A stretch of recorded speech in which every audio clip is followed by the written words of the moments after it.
Ça m'aurait pris moins de 3 ans pour générer mon premier million de dollars en affaires si j'avais l'information que je vais te partager dans cette vidéo. Aujourd'hui, je te partage plus de 17 ans d'expérience de business en quelques minutes. Salut, je m'appelle Eliane Gamy d'entrepreneurasuccès.com et sur cette chaîne, je te partage tout ce qui est business, de stratégie d'affaires et de toutes les informations mindset, argent et everything qui vont te permettre d'être un entrepreneur à succès. La première leçon que j'aimerais te partager, c'est de suivre pleinement ton cœur, d'aller vers ton cœur et non ta tête. Je m'explique. Parce que je t'ai dit de suivre ton cœur, c'est que très souvent, on a envie de faire quelque chose, mais on veut se lancer ou on va vers ce qu'on pense qui est profitable. Je crois que notre grand rêve n'est pas réellement un rêve, mais c'est une direction. C'est comme un rappel de ce sur quoi on est appelé. Par exemple, je me rappelle à l'époque où je rêvais d'être millionnaire dans mon entreprise. Aujourd'hui, je peux dire que ce n'était pas vraiment un rêve. C'est comme si notre rêve nous permet de voir qu'est-ce qu'on est appelé à voir et qu'est-ce qu'on est appelé à faire. Alors, la première leçon pour moi, c'est de suivre vraiment qu'est-ce que ton cœur te dit de suivre et non qu'est-ce que ta tête te dit de faire. Lance-toi dans ce que ton cœur t'appelle et je te promets que ça va marcher. Peu importe ton domaine d'activité, ça va être difficile. Il n'y a pas de chemin facile. Et ça devrait être la deuxième leçon. Il n'y a vraiment pas de chemin facile. Et souvent, on se dit, oh, mais quel est le chemin facile pour... Et je veux que tu comprennes que tout est difficile. Même si pour celles qui connaissent la chose, c'est plus facile. Tout est difficile. Alors, ne va pas vers le chemin le plus facile, va vers le chemin qui te convient toi. Qu'est-ce qui te convient vraiment? Qu'est-ce qui est pour toi? Vers où ou vers quoi est-ce que tu te sens réellement appelé? La troisième leçon, ça serait un passage de Bible qui dit que les projets réussissent avec de nombreux conseillers. Et ça serait vraiment ma troisième leçon d'affaires, d'avoir des excellents conseillers. Et je me rappelle, lorsque je me suis lancée, j'allais beaucoup vers les conseillers pas chers et je suivais les conseils de ceux qui étaient autour de moi. Mais la chose que je ne réalisais pas, c'est que ceux qui étaient autour de moi n'avaient pas la vie que je voulais avoir. Très rapidement, j'ai réalisé que suivre leurs conseils va me permettre d'avoir la vie qu'ils ont. Il fallait vraiment que je m'entoure des personnes qui étaient plus loin que moi, mais à un niveau ridicule. Et aujourd'hui, c'est beaucoup plus facile de faire ça en payant pour les coachings, pour les programmes, etc. À l'époque, j'avais pas ça. À l'époque, il n'y avait pas les coachings. Bref, s'il y avait, je ne connaissais pas. Donc, c'était beaucoup plus difficile de s'entourer des personnes qui étaient à une certaine dimension. Et la manière que j'avais réussi à le faire à l'époque, c'était vraiment d'aller dans les conférences. Parce que dans les conférences, tu pouvais un peu te rapprocher des personnes qui étaient déjà à un certain niveau de succès. La quatrième leçon, ça va être de vendre des offres chères. Je t'en supplie, ne cherche pas à vendre des offres basses à moins que tu aies du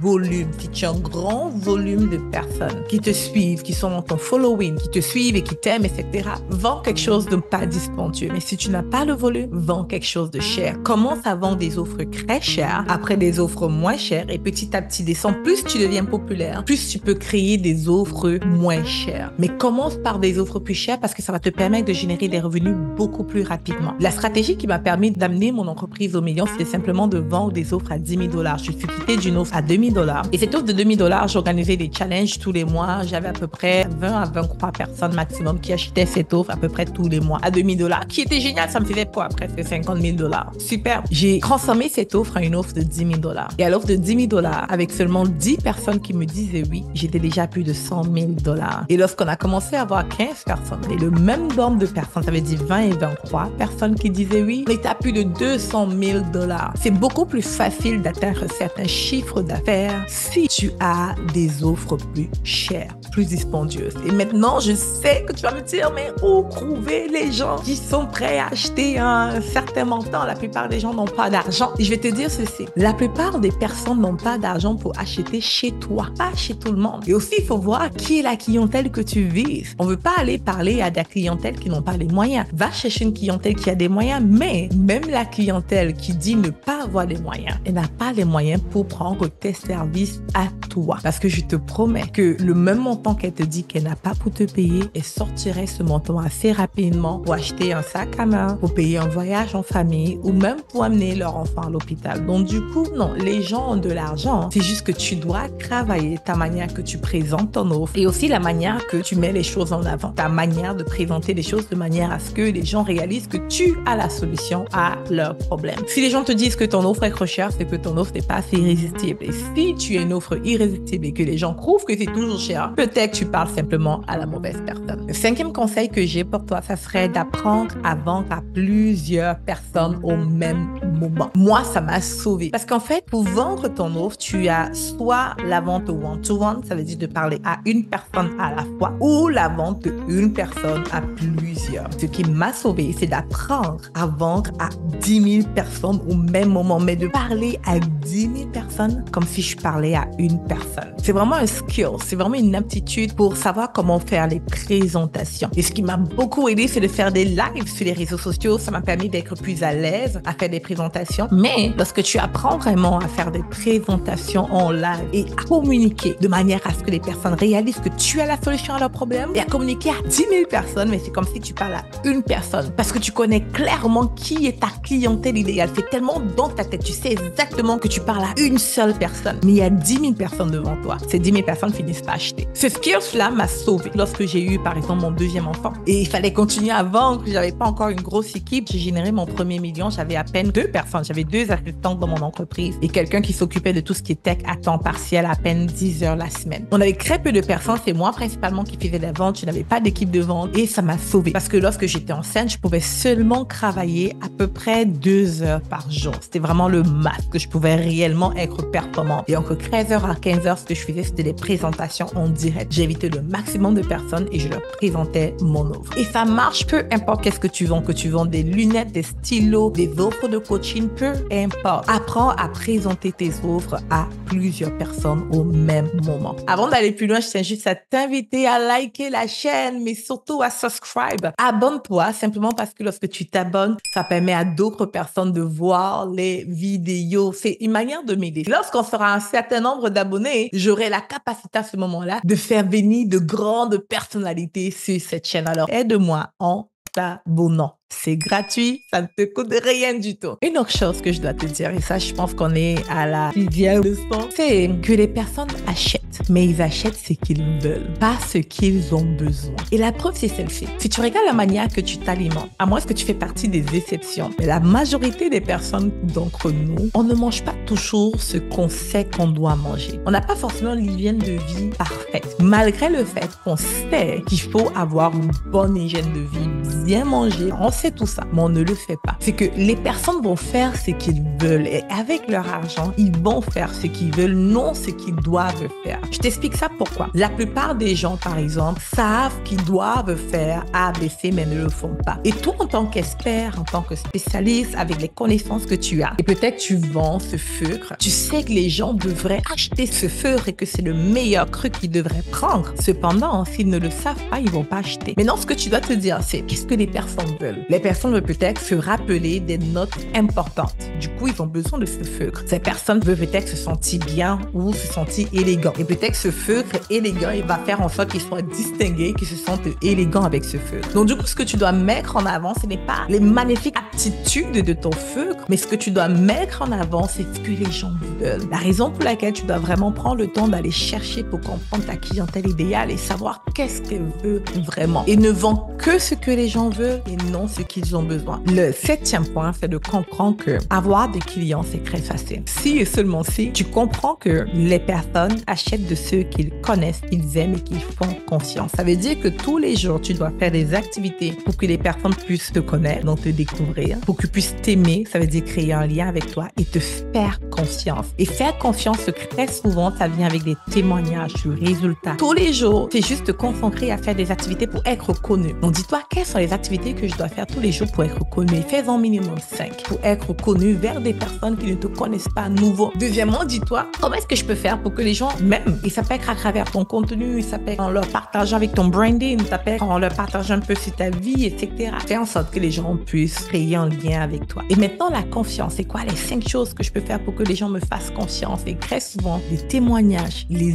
aider les personnes qui aient des résultats, créent le lien de confiance. C'est la raison pour laquelle les grosses compagnies donnent des tests, par exemple. Je sais pas si tu es déjà allé dans un supermarché, on te fait goûter des trucs. La raison pour laquelle on te fait goûter, c'est parce qu'ils peuvent pas aller afficher les témoignages des gens, qu'est-ce que les gens disent, mais ce qu'ils peuvent faire, c'est de te faire goûter. Et en te faisant goûter, parce que tu vas voir que c'est bon, le lien de confiance automatiquement créé. Si je goûte un beignet, par exemple, et je dis, c'est bon, j'ai confiance à ce beignet parce qu'il est bon, ou j'ai confiance à la compagnie parce que j'ai goûté, j'ai expérimenté. Donc, fais en sorte que les personnes expérimentent ce que tu vends, le service que tu proposes d'une certaine manière, gratuitement, et par la suite, propose-leur tes services. Et tous les jours, tu dois faire ça. Tous les jours, tu dois dire, est-ce que j'ai fait 5 activités pour que les gens me connaissent, pour que les gens m'aiment et qu'ils me fassent confiance, 5 activités de chaque. Et si tu les fais tous les jours, je te promets, en moins d'1 an, tu vas avoir plus de clients que tu le désires. Tu vas voir. Ton gros problème, ça serait, j'ai trop de clients et pas assez de personnes pour m'aider à servir mes clients. L'autre leçon d'affaires, je pense qu'on est à la 8e leçon d'affaires.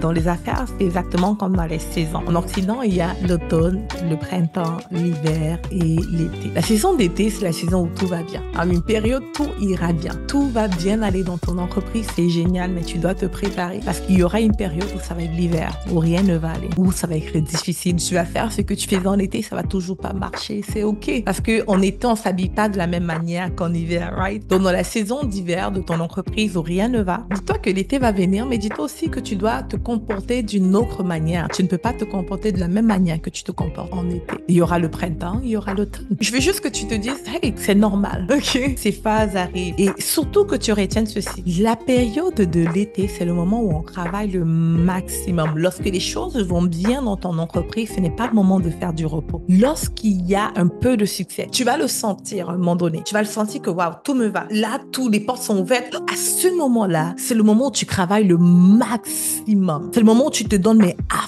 fond. Tu dois travailler d'arrache-pied parce que très souvent, cette saison ne dure pas. Tu dois travailler, mais le maximum. Ça veut dire, c'est le moment où tu dis à ta chérie ou à ton chéri que je vais dormir très tard, je vais me réveiller très tôt, je vais pas être disponible parce qu'il faut que tu profites au maximum. C'est comme s'il y a une porte qui s'ouvre. Dans cette phase-là, tu profites au maximum. L'erreur de beaucoup d'entrepreneurs, c'est que dans la phase d'été, ils se disent, oh, ça va toujours être comme ça, les choses sont débloquées, c'est bon maintenant. Non. Travaille au maximum parce qu'en hiver, peu importe l'effort que tu vas faire, il y aura pas le soleil qui va briller. Du coup, lorsque ça va bien, tu profites au maximum et tu économises. Parce qu'à un moment donné, ça peut durer quelques mois, quelques années, l'hiver va venir, ça va mal aller. Et c'est les ressources que tu as mis de côté pendant l'été que tu vas pouvoir t'appuyer dessus pour continuer à vivre. Dans la période d'hiver où les affaires vont mal aller, j'aimerais t'inviter à ne pas être dans le stress et la pression. Je vois beaucoup d'entrepreneurs fermer leur entreprise et ne pas comprendre que c'est juste l'hiver. Tu changes pas de maison lorsque c'est l'hiver, tu fais juste mettre le chauffage lorsque c'est l'hiver. J'aimerais t'inviter à réaliser qu'il y a des saisons dans une entreprise. Une saison où ça va bien, une saison où ça va moins bien, une saison où ça va pas du tout bien. C'est ça les affaires et ça va venir. Mais il faut juste que tu sois préparé pour chaque saison. Je dois te dire ceci, tu vas réussir. Si tu ne laisses pas tomber, tu vas réussir. Si tu fais ce que tu dois faire, tu vas réussir. Choisis de t'entourer des personnes qui sont plus loin que toi, qui voient plus loin que toi, qui connaissent plus que toi et pose-leur tes questions. Mais n'oublie pas que la vision de ton entreprise, cette mission t'a été donnée toi. So, oui, prends les conseils de ceux qui savent, mais ne mets pas ton cerveau en pause pour suivre les autres. Ça veut dire que ne va pas juste tricher qu'est-ce que les autres font, suivre ce que les autres te disent de faire. C'est bien, mais il faut aussi te suivre toi-même. Et à un moment donné, dans tes affaires, tu vas réaliser qu'il faut que tu mets off sur les podcasts, sur les coachs, sur les réseaux sociaux et que tu vas vraiment à l'intérieur de toi. Et si tu es chrétien, tu vas vraiment écouter le Saint-Esprit pour savoir qu'est-ce que tu dois faire. C'est quoi la direction que tu dois prendre. La chose que j'aimerais te laisser avec, c'est que tu vas réussir. Tu peux réussir si tu as les habitudes de ceux qui réussissent. Je crois qu'on est tous appelés à avoir un certain succès. Certains vont avoir des plus grands succès que d'autres parce que c'est juste leur destinée. Mais si tu as les bonnes